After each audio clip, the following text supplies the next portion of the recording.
الرحيم ولقد يسرنا القرآن للذكر فهل من مدكر قال رسول الله صلى الله عليه وسلم خير من تعلم القرآن وعلمه প্রিয় আমার দিনী ভাইয়েরা, আমার অত্র অঞ্চলের আমার ভাই, চাচা এবং আমার মুরব্বীরা, মঞ্চে আছেন আমার প্রিয় উস্তাদ, আমাদের অত্র মাদ্রাসাতুন নববিয়া কমপ্লেক্সের সম্মানিত অধ্যক্ষ শেখ শামসুল হক সালাফি হাফিজুল্লাহ এবং আরও উপবিষ্ট আছেন আমাদের মাদ্রাসার শিক্ষক বৃন্দ, আর সামনে উপস্থিত আমার মাদ্রাসার ছাত্র বৃন্দরা। আজকে এত সুন্দর একটি দিনী মজলিসে যিনি আমাদেরকে এসে তার পবিত্র কোরআনুল মাজিদ এবং হাদিস থেকে কিছু কথা বলার এবং শোনার তৌফিক দান করেছেন, সেই মহান আল্লাহ তাআলার প্রতি আমরা সকলে শুকরিয়া আদায় করে বলি আলহামদুলিল্লাহ। অসংখ্য দরুদ ও সালাম বর্ষিত হোক আমাদের মানবতার মুক্তির দূত, যার আগমনে আজ পর্যন্ত এবং আগামী কিয়ামত পর্যন্ত যত মানুষ এসেছে এবং যত মানুষ আসবে, সবাই যার আদর্শকে ধারণ এবং বহন করে চললে আলোকিত হয়ে থাকবে, সেই প্রান্তীয় রাসূলুল্লাহ সাল্লাল্লাহু আলাইহি ওয়াসাল্লামের প্রতি আমরা সকলে সংক্ষিপ্ত দরুদ পেশ করে বলি আল্লাহুম্মা সাল্লি আলাইহি আল্লাহুম্মা বারিক আলাইহি রব্বি ইশরাহ লি সাদরি ওয়া ইয়াসসির লি আমরি ওয়াহলুল উকদাতাম মিন লিসানি ইয়াফকাহু কওলি। প্রিয় দিনী ভাইয়েরা, আমাদেরকে আল্লাহ তাআলা অনেক নিয়ামত দিয়েছেন। আমরা এই যে আজকে এখানে আসতে পেরেছি, আমাদেরকে আল্লাহ তাআলা সুস্থতা দান করেছেন বলেই আমরা এখানে আসতে পেরেছি। তো সুস্থতা আল্লাহ তাআলার একটি নিয়ামত। আল্লাহ তাআলা যতগুলো বড় নিয়ামত আছে তার মধ্যে সুস্থতা একটি অন্যতম নিয়ামত। রাসূলুল্লাহ সাল্লাল্লাহু আলাইহি ওয়াসাল্লাম বলেছেন আস-সিহহাতু নি'মাতুল্লাহ, সুস্থতা হলো আল্লাহ তাআলার পক্ষ থেকে অনেক বড় একটি নিয়ামত। তো আমরা খেয়াল করলে দেখতে পারবো যে আপনি যান মেডিকেলে যান, বিভিন্ন ক্লিনিকগুলোতে যান, সরকারি বেসরকারি হাসপাতালগুলোতে যান, সেখানে অনেক মানুষ আজকে অসুস্থ। সেই মানুষগুলো হয়তো আজকে এখানেও আসতে পারেনি, অথবা তারা তাদের দৈনন্দিন কর্ম পরিচালনা করতে পারছে না। তো এই মানুষগুলোর দিকে তাকান, যেমন তারা আমাদের কত সুস্থ রেখেছেন এবং কত ভালো রেখেছেন, কিন্তু এই নিয়ামতের সুখী আমরা কতজন সেই আল্লাহ তাআলাকে সন্তুষ্ট করে করতে পারি। তারপরে দেখেন, এই যে আল্লাহ তাআলা আমাদেরকে এই শ্বাস প্রশ্বাস চালু রাখার জন্য অক্সিজেনের ব্যবস্থা করেছেন। এই অক্সিজেন দিনেকে গাছপালা আমাদেরকে অক্সিজেন দান করবে, আমরা সেই অক্সিজেন গ্রহণ করবো। আল্লাহ তাআলা সমস্ত কিছু সৃষ্টি করেছেন আমাদের এই মানব জাতির জন্য। আরো অনেক অনেক উদাহরণ আছে যে নিয়ামতগুলো আমরা ভক্ষণ করি, যে নিয়ামতগুলো আমরা ব্যবহার করি এবং আল্লাহ তাআলার শুকরিয়া আমরা পরিপূর্ণ আদায় করি না। আমরা কাল কিয়ামতের দিন আমাদের আমল নিয়ে কেউ জান্নাতে যেতে পারবো না, এটা আমরা কম বেশি সবাই জানি। আমরা আল্লাহ তাআলার রহমত, যদি আমরা জান্নাত পেতে চাই তাহলে আমাদেরকে আল্লাহ তাআলার রহমত প্রাপ্ত হয়ে আমাদেরকে জান্নাতে যেতে হবে। তো আমরা এই যে আল্লাহ তাআলার নিয়ামতে, পুরো নিয়ামতের বেষ্টনে আমরা বেষ্টিত আছি, আমাদের চতুর্দিকে আল্লাহ তাআলার নিয়ামত, এই নিয়ামতের শুকরিয়া আদায় করি না। আর আল্লাহ তাআলা আমাদের জন্য যত নিয়ামত দান করেছেন তার মধ্যে সবচেয়ে বড় নিয়ামত হলো পবিত্র কোরআনুল মাজিদ। এই পবিত্র কোরআনুল মাজিদ হলো আমাদের জন্য সবচেয়ে বড় নিয়ামত। অথচ এই নিয়ামতটা আমরা বছরের পর বছর আমরা আমাদের শোকেজের উপরে ঝুলিয়ে রাখি, টানিয়ে রাখি, সেখানে সুন্দরভাবে রেখে দিই একটি গিলাপ দিয়ে। হয়তো বছরান্তর রমজান মাস সামনে আসছে, আমরা যদি কেউ করবো তাও হয়তো বছরের সেই রমজানের প্রথম 2-4 দিন, তারপরে আবার আমরা আমাদের কর্মব্যস্ততা ভুলে যাবো, আমরা এই কোরআন করি না। অথচ আল্লাহ তাআলা বলছেন এই কোরআনকে আমি সহজ রূপে নাযিল করেছি, আমি পৃথিবীবাসীর জন্য সহজ রূপে নাযিল করেছি।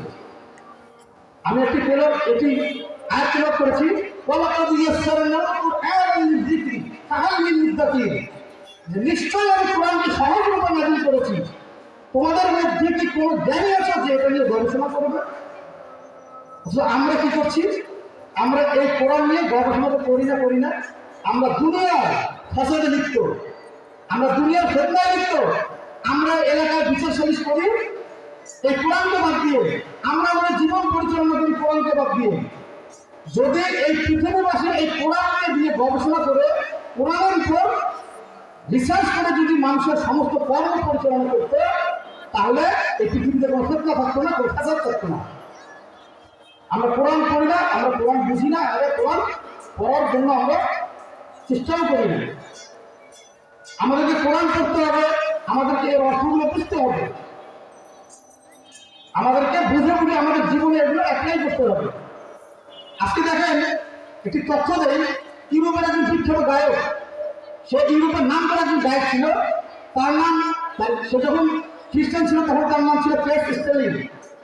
তিনি একটা সময় এসে ইসলাম ধর্ম গ্রহণ করেন এবং পরবর্তীতে তিনি ইসলাম ধর্ম গ্রহণ করার পর তার নাম দিয়েছিলেন ইউসুফ ইসলাম। অনেকে জানেন হয়তো যুব সমাজের মধ্যে, তিনি বাংলাদেশে এসে একটি প্রোগ্রাম করে গেছেন, ইসলামিক প্রোগ্রাম। তো তিনি, বাস্তব ঘটনা বলছি, তিনি একটা লেকচারে বলেছিলেন যে যদি আমি এই খ্রিস্টান থাকা অবস্থায় আমি কোরআন আমি পড়েছি, আমি অর্থনীতি পড়েছি, যার কারণে আমি মুসলিম হয়েছি, অথচ আমি যদি আগে এই মুসলমানকে দেখতাম, তাহলে হয়তো আমি ইসলাম গ্রহণ করতাম কিনা আমি জানি না। নাউজুবিল্লাহ মিন যালিক। এরকম একজন খ্রিস্টান যদি ইসলাম ধর্ম গ্রহণ করে ইসলাম খেদমত করতে আমাদের বাংলাদেশের মতো একটি দেশে আসে, তাহলে আমাদের জন্য মুসলমানদের জন্য লজ্জা যে আমরা মুসলমান ঘরে জন্মগ্রহণ করেছি কিন্তু আমরা মুসলিম হতে পারি না।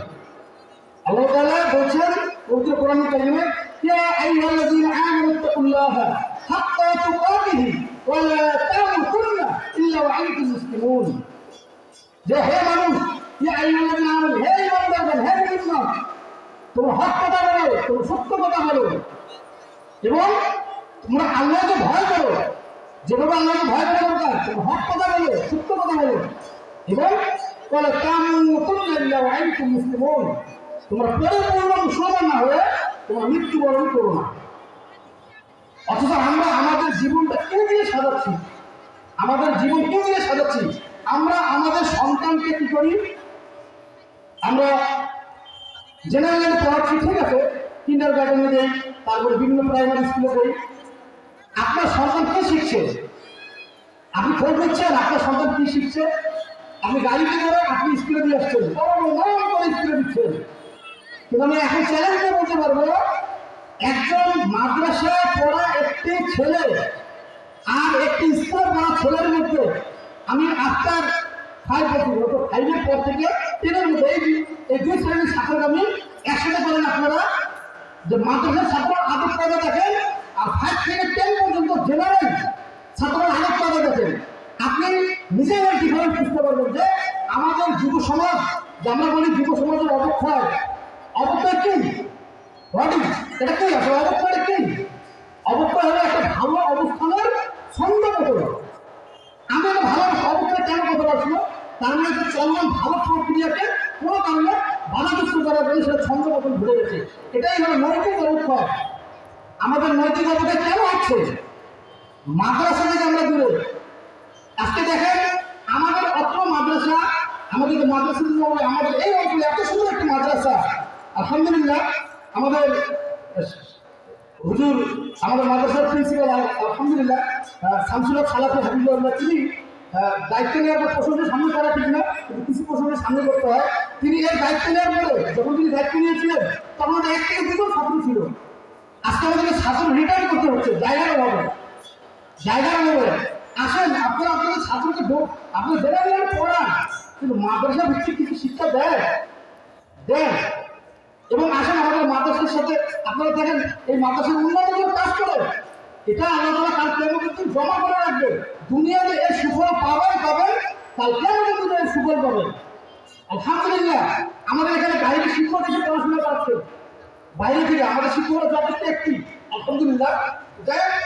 এখনকার মাদ্রাসাতে ছাত্রদেরকে যে আদব করে শেখানো হয়, স্কুলের ছেলেদেরকে আপনি শিখান, স্কুলের শিক্ষকরা যদি কোনো ছাত্রকে মারে, গায়ে যদি হাত তোলে, সেই শিক্ষককে মার খেতে হয়। মাদ্রাসায় আসে এরকম, আর শিক্ষকরা কেন মার খাবে না? শিক্ষক যদি বিড়ি সিগারেট খায়, শিক্ষক যদি ফেন্সিডিল খায়, তাহলে এটা হবে না। এটা বাস্তব চিত্র, এটা বাস্তব চিত্র। যাই সেদিকে যাচ্ছি না। তো কোরআনের শিক্ষা দিতে হবে। আমাদের সমাজে এখন ফ্রি ফায়ার, পাবজি, এখন আসছে নতুন খেলা ক্যাসিনো। ক্যাসিনোতে তাদের ইনকাম সোর্স করে দিচ্ছে। এই ইনকাম সোর্স করে দেওয়ার কারণে আজকে যুব সমাজ এত ধ্বংসের পথে। তো আমাদেরকে কোরআন করতে হবে। আল্লাহ তাআলা পবিত্র কোরআনুল কারীমে বলছেন, নাযালা আলাইকাল কিতাবা বিল হাক্কি, এই কিতাবকে আমি নাযিল করেছি সত্যতার সাথে। ইন্না সানালকি আলাইকা কাওলান সাকীলা, হে রাসূল আমি আপনার উপরে গুরুত্বপূর্ণ কিতাব নাযিল করেছি, গুরুত্বপূর্ণ বাণী নাযিল করেছি। এবং আপনি আলোচনা সূরা ইয়াসিনের, সূরা আর-রহমানের দেখেন, ইয়াসিন ওয়াল কুরআনুল হাকীম ইন্নাকা লাআলা মিনাল মুরসালিন আলা সিরাতিল মুস্তাকিম তানজিলাল আজিজির রহিম। আল্লাহ তাআলা রাসূলুল্লাহ সাল্লাল্লাহু আলাইহি ওয়াসাল্লামকে বলছেন যে আপনি সত্যের উপরে আছেন, আপনার উপরে এই কিতাব নাযিল হয়েছে এবং এটা পরাক্রমশালী সেই মহান আল্লাহ তাআলার পক্ষ থেকে এই কোরআন নাযিল হয়েছে। এখানে কোনো ভুল নেই, কোনো ভুল থাকতে পারে না। পৃথিবীর এমন কোনো বই নেই যেখানে ভূমিকায় সেই রাইটার লেখেননি, যে লিখতে সাহস পাননি, এমন কোনো বই কেউ দেখাতে পারবেন না যে আমার এই লেখনীতে ভুল থাকতে পারে, প্রিন্ট মিস্টেক হতে পারে, কথার মাইকে মানে হেরফের হতে পারে, কিন্তু এখানে কোনো ভুল নেই। এই কথা বলে, এই কথাগুলোই বলবে আমার ভুল হতে পারে, আমার লেখনীতে ভুল হতে পারে, আমার চিন্তা ভুল হতে পারে। যদি কোনো ভুল কেউ ধরতে পারে, এই ভুল আমাকে ধরিয়ে দিবেন, নাম্বার দিয়ে দেবো, আমি সংশোধন করে নেবেন। কেউ বলতে পারবেন? কেউ বলতে পারবেন ইনশাআল্লাহ, কেন পর্যন্ত কেউ বলতে পারবেন না। অথচ এই কোরআন আল্লাহ তাআলা বলছে যে এই কোরআনে কোনো ভুল নেই। আলিফ লাম মিম যালিকাল কিতাবু লা রাইবা ফীহি হুদাল লিল মুত্তাকিন। এই কোরআনে কোথাও কোনো ভুল নেই, এটা মুত্তাকিদের জন্য পথ প্রদর্শক এবং হেদায়েত। তা আমরা এই কথাগুলো জানি না, পড়ি না, আমরা অনেক সুরা পড়ি কিন্তু অর্থ জানি না। অর্থ জেনেই করতে হবে বিষয়টা এমন না। আমরা যে অর্থ জেনেই করতে হবে বিষয়টা এমন না। অর্থ জানলে খুব ভালো, প্রতিটা হর উচ্চারণের জন্য 10 কেজি পাবো। আর এই অর্থ জেনে বুঝে পড়তে হবে, এই কথা বলেই অনেকে কোরআন তেলাওয়াত করে ভুলে থাকে। অনেকে 70 বছর 60 বছর হয়ে গেছে, 20 বছর 30 বছর 40 বছর 60 70 বছর হয়ে গেছে, কোরআন মজিদ করতে জানি না। এজন্য আমরা কি করি, যারা জানে তারা ধিক্কার দেয়। এই ধিক্কার দেওয়ার কারণে অনেকে কোরআন পড়া বন্ধ করে দেয়, কোরআন শিক্ষা করা বন্ধ করে দেয়। কেন?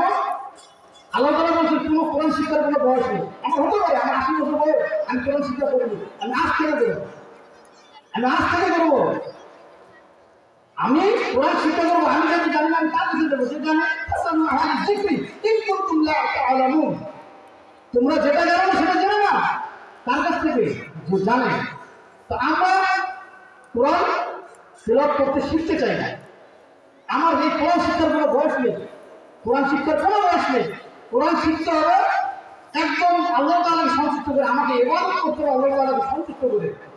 অথচ আমরা এই কোরআন শিক্ষা না করে, আমরা রাসূলুল্লাহ সাল্লাল্লাহু আলাইহি ওয়াসাল্লামের পদাঙ্ক অনুসরণ না করে আমরা ইহুদি খ্রিস্টান শয়তানের কালচার অনুসরণ করছি। আমরা এই ধোঁকার দুনিয়া নিয়ে ব্যস্ত থাকছি। আল্লাহ তাআলা পবিত্র কোরআনুল কারীমের 185 নম্বর আয়াত, সূরা আল-ইমরানের 185 নম্বর আয়াতে বলছেন, আমরা এই আয়াতটি জানি যে কুল্লু নাফসিন যায়িকাতুল মাউত, প্রত্যেক প্রাণীকে মৃত্যুর স্বাদ গ্রহণ করতে হবে। এতটুকু পর্যন্ত আমরা জানি। এই আয়াতের শেষ অংশে আল্লাহ তাআলা বলছেন, ওয়ামাল হায়াতুদ দুনিয়া ইল্লা মাতাউল গুরুর, যে এই চাকচিক্যময় তোমাদেরকে মৃত্যুবরণ করতে হবে প্রত্যেকটা প্রাণীকে। অথচ এই চাকচিক্যময় ধোঁকার দুনিয়া নিয়ে আমরা ব্যস্ত। আমরা এখানে গাড়ি বিল্ডিং হাঁকানো নিয়ে ব্যস্ত। আমার একটি গাড়ি আছে, আমার আরেকটি দরকার। আপনি দেখেন যে আপনার চেয়ে নিচে আছে, যে আপনার চেয়ে উপরে আছে তার দিকে না দেখেছি, আপনার চেয়ে নিচে আছে আপনি তার দিকে দেখেন। তার চেয়ে আল্লাহ তাআলা আপনাকে কত ভালো রেখেছেন, আল্লাহ আমাকে কত ভালো রেখেছেন। আমরা কি করি, এই দেশে ভালো থাকতে গিয়ে আমার একটি বাড়ি আছে, আরেকটি বাড়ি করতে হবে। আরেকটু ভালো থাকতে গিয়ে আমরা হারামের সাথে লিপ্ত হচ্ছি, কোরআন এবং হাদিসকে বিরোধ করার কারণে। কিভাবে? আল্লাহ তাআলা সেটাও বলে দিচ্ছেন। সূরা মায়েদার 90 নম্বর আয়াতে আল্লাহ তাআলা বলছেন, ইয়া আইয়ুহাল্লাযীনা আমানু ইন্নামাল খামরু ওয়াল মাইসিরু ওয়াল আনসাবু হাসব ওয়াল আযলামু রিজসুম মিন আমালিশ শাইতান ফাস্তাগফিরুহু লাআল্লাকুম তুফলিহুন। যে হে মানুষ, হে মুমিন, ইয়া আইয়ুহাল্লাযীনা আমানু, হে মুমিনগণ, তোমরা নিশ্চয় মদ, জুয়া, মূর্তি পূজা এবং এই যে জাদু বিদ্যা করে না, জাদু বিদ্যা, একজন একটু ভালো করেছে, একজন সমাজে একটু ভালো অবস্থানে চলে গেছে, আমার হিংসা লাগছে, আমি অন্তর আমার জ্বলছে, এই অন্তর দাহ থেকে আমি তাকে জাদু করি, করে এরকম তাকে ধ্বংসের দিকে নিয়ে দেওয়া, হারাম, এটা শয়তানের কাজ। এখান থেকে আমাদেরকে বেঁচে থাকতে হবে। যদি আমরা মনে করি, আল্লাহ তাআলা বলেন, যদি তোমরা মনে করে বেঁচে থাকো, এটা তোমাদের জন্য কল্যাণকর। আর আমরা কি করছি? আমরা এগুলোই করি। প্রথমটাই করি আমরা কি, ইন্নামাল খামরু, মদ কি? শুধু মদ। কোরআন পড়ে আমরা জানি শুধু মদ বলতে আমরা কি বুঝি? এই যে অ্যালকোহল, এগুলো। আবার অনেকে তো বলে বিড়ি, সিগারেট মকরু, জর্দা তামাক মকরু। মকরু কি? মাকরু মকরু কি আমি জানি না, তারাই ভালো বলেন। আল্লাহ তাআলা বলছেন যে হারাম। কোরআনে কি বিড়ি সিগারেটের কথা নাই যে এটা হালাল?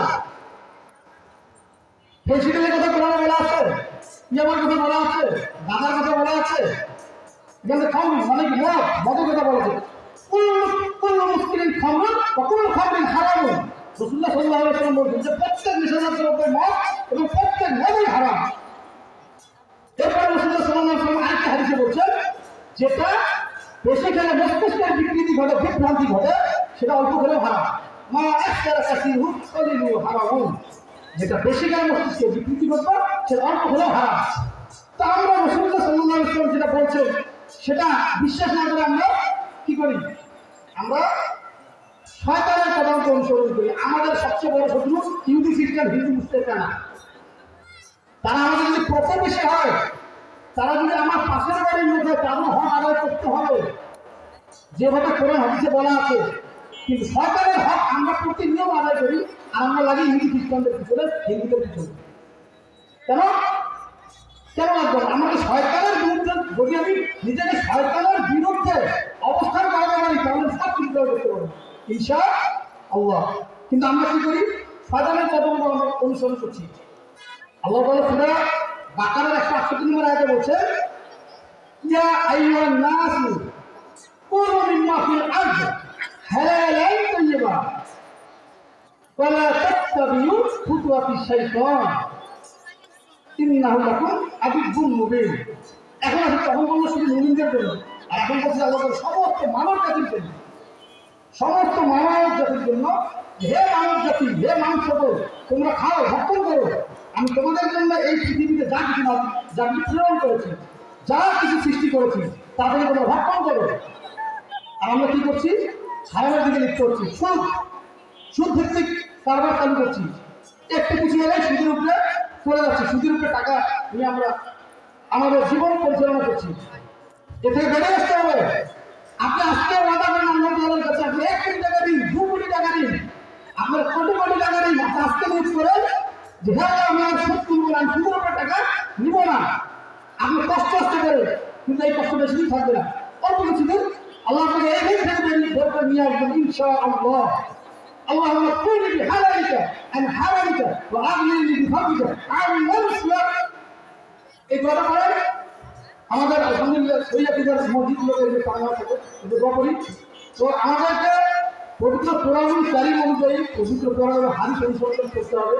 আমাদের রাসূলুল্লাহ সাল্লাল্লাহু আলাইহি সাল্লামের যে জীবন দর্শন দিয়েছেন, যে জীবন পরিচালনার যে আমাদের জন্য যে পন্থা নিয়ে এসেছেন, আমরা সেই পন্থা অবলম্বন করে আমাদের জীবন পরিচালনা করব এবং পবিত্র কোরআনুল কারীমকে মেনে আমাদের জীবন পরিচালনা করার চেষ্টা করব। এবং আমরা আমাদের সন্তান, সন্ততি, পরিবারের সমস্ত মানুষকে আমরা কোরআনের শিক্ষা দিব এবং মসজিদ মাদ্রাসা ভিত্তিক পড়াশোনা একটু দেওয়ার চেষ্টা করবো। আলহামদুলিল্লাহ আমাদের এলাকায় মসজিদে মক্তব চালু আছে, আসরের পরে হয়। আপনারা আপনাদের সন্তানকে মসজিদে পড়ান, যদি আরো কিছু শিখতে চান মাদ্রাসা পড়ান। আলহামদুলিল্লাহ আমাদের অঞ্চলে মাদ্রাসা আছে, এখানে কক্সবাজার থেকেও ছেলে আসছে। এখানে 3 জন ছাত্রীরা এসেছে আমাদের এই মাদ্রাসায় কক্সবাজার থেকে, বিভিন্ন ডিস্ট্রিক্ট থেকে আসছে। আলহামদুলিল্লাহ আপনারা আপনাদের সন্তানকে এখানে দিবেন এবং এই মাদ্রাসার উন্নয়নের জন্য আমরা সবাই এগিয়ে আসবো।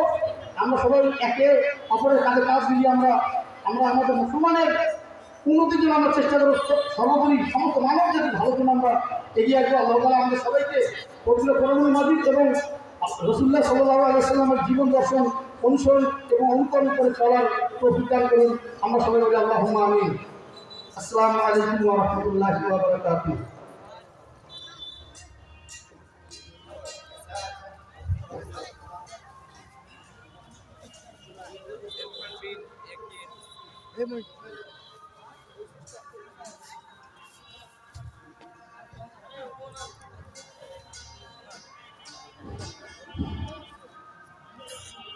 আমরা আলোচনা করলাম ইরফান বিন ইয়াসিন, যিনি আলোচনা করলেন কোরআনের গুরুত্ব নিয়ে।